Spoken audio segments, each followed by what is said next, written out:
Koreans hate Indians. कुछ दिनों से ये टॉपिक सोशल मीडिया में ट्रेंडिंग चल रहा है। हमारे कुछ बड़े इंडियन यूट्यूबर्स ने इस टॉपिक पे वीडियो बनाए थे, पर क्या उन्होंने जो अपने वीडियोस पे दिखाया है, क्या वो सच में फैक्चुअल है या एक मैनिपुलेटेड मैसेज आपको दिखाया जा रहा है, जो अब हम इंडियंस के बीच आग की तरह फैल चुका है। तो चलिए दोस्तों, हम इस बात को गहराई से जानते हैं। दोस्तों, हमारे इंडियन यूट्यूबर्स जो इस टॉपिक पे वीडियोस बना रहे हैं, हम उन्हें दो भाग में बांट सकते हैं। पहला, जो ये दिखा रहे हैं कि सारे के सारे कोरियंस रेसिस्ट हैं, और दूसरा यूट्यूबर्स जो इसको काउंटर करके कह रहे हैं कि कोरिया में रेसिज्म तो है, पर कुछ कोरियंस के रेसिस्ट होने पर हम पूरी कंट्री को रेसिस्ट नहीं कह सकते। सटल क्रेजी कोरिया नामक एक इंडियन यूट्यूबर ने एक वीडियो अपलोड किया था, जहां पे उन्हें और उनके इंडियन दोस्तों को एक क्लब में एंट्री नहीं दी जा रही थी, और क्लब के बाहर लिखा हुआ था Pakistanis and Indians are not allowed. किसी भी क्लब ने हमें अलाउ नहीं किया।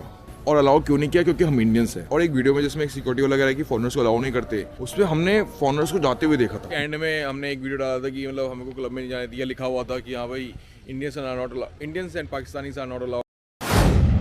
इसी वीडियो के एक छोटी सी क्लिप को इस्तेमाल करके हमारे कुछ बड़े इंडियन यूट्यूबर्स ने वीडियो बनाई और हमें एक वन साइडेड परसेप्शन दिखाया गया। सटल क्रेजी कोरिया एक इंडियन यूट्यूबर है जो पिछले 9 साल से कोरिया में रह रहे हैं, और उनका कहना है कि पिछले 9 सालों में उनके साथ ऐसा कभी नहीं हुआ कि उनके रेस के आधार पर उन्हें कहीं एंट्री डिनाई की गई। पर हमारे कुछ इंडियन यूट्यूबर्स जो कभी कोरिया नहीं गए, वो लोग अपने वीडियोस में ये दिखा रहे हैं कि सारे के सारे कोरियंस रेसिस्ट है और इंडियंस को हेट करते हैं। दोस्तों, एक इंडियन यूट्यूबर का तो ये कहना है कि जो लोग कहते हैं कि सारे कोरियंस रेसिस्ट नहीं होते हैं, ये सरासर झूठ है। पर सोचो दोस्तों, क्या कुछ गिने चुने लोगों के रेसिस्ट होने पर हम पूरी कंट्री को रेसिस्ट कह सकते हैं? अगर इस लॉजिक से सोचा जाए तो जितने भी यूएस में व्हाइट्स है, क्या वो सभी ब्लैक्स को हेट करते हैं? ये सच में एक सोचने वाली बात है कि इतने बड़े बड़े यूट्यूबर्स हमें एक एग्जैजरेटेड, मैनिपुलेटेड और वन साइडेड स्टोरी दिखाया जा रहा है, और हम इंडियंस अपने नेशनलिस्ट भावना के आधार पर इजीली मैनिपुलेट होकर उनकी बातों को सच मान रहे हैं। जी हाँ दोस्तों,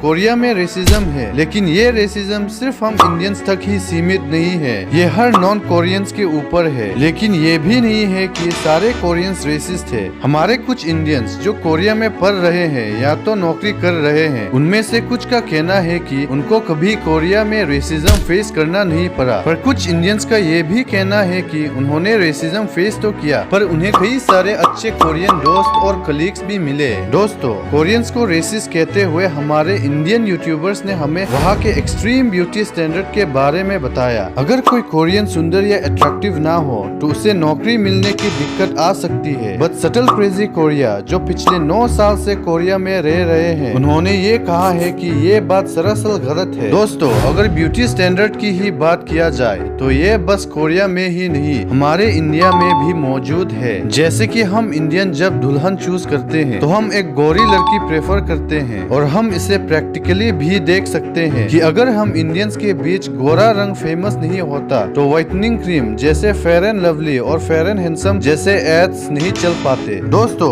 ये है अभिषेक गुप्ता AKA लकी, जो कोरिया में 27 सालों से रह रहे हैं, और ये कोरिया में एक टीवी पर्सनैलिटी है और कई सारे कोरियन टीवी शोज में जा चुके हैं। दोस्तों, ये है गौतमी AKA आर्या, और ये एक इंडियन K-pop आइडल है जो एक्सायन नामक एक K-pop ग्रुप मेंबर है। और दोस्तों, ये है श्रिया लेंका, ये भी एक K-pop आइडल है जो ब्लैक स्वान नामक कोरिया K-pop ग्रुप मेंबर है। ये सब मैं आप लोगों को दिखाकर ये कहना चाहता हूँ कि अगर सारे कोरियन रेसिस्ट होते तो क्या ये लोग कोरिया में एज ए सेलिब्रिटी एक्सेप्ट होते? Obviously not. और रही बात सटल क्रेजी कोरियन का क्लब वाली इंसिडेंट, जहाँ पे इंडियंस को एंट्री नहीं दी जा रही थी, उन्होंने कोरियन अथॉरिटी को कंप्लेंट किया और कुछ हफ्तों के बाद वो बोर्ड उस क्लब से हट चुका था। और अगर आपको प्रूफ चाहिए तो डिस्क्रिप्शन पे उनके वीडियो का लिंक पे क्लिक करके देख सकते हो। दोस्तों, ना मैं प्रो कोरिया हूँ, ना ही मैं एंटी नेशनलिस्ट, और मैं ये भी नहीं कह रहा हूँ कि हमें रेसिज्म से नहीं लड़ना चाहिए। ऑफ कोर्स लड़ना चाहिए, लेकिन मेरा ये वीडियो बनाने का मकसद ये है कि हमें किसी वन साइडेड पोर्ट्रेट स्टोरी को मानकर अपना ओपिनियन नहीं रखना चाहिए। चाहिए और एक वन साइडेड स्टोरी को सुनने के बाद उसे एक पर्सपेक्टिव बनाने के बजाय उसे क्रॉस चेक करना चाहिए। और इसी तरह कुछ कोरियंस के रेसिस्ट होने पर हम पूरी कंट्री को रेसिस्ट नहीं मान सकते। और वीडियो को यही समाप्त करते हैं और कमेंट्स में आप लोग बताइए कि क्या हमें कुछ कोरियंस के रेसिस्ट होने पर पूरी कंट्री को रेसिस्ट कहना चाहिए। तब तक के लिए मिलते हैं नेक्स्ट वीडियो में। जय हिंद।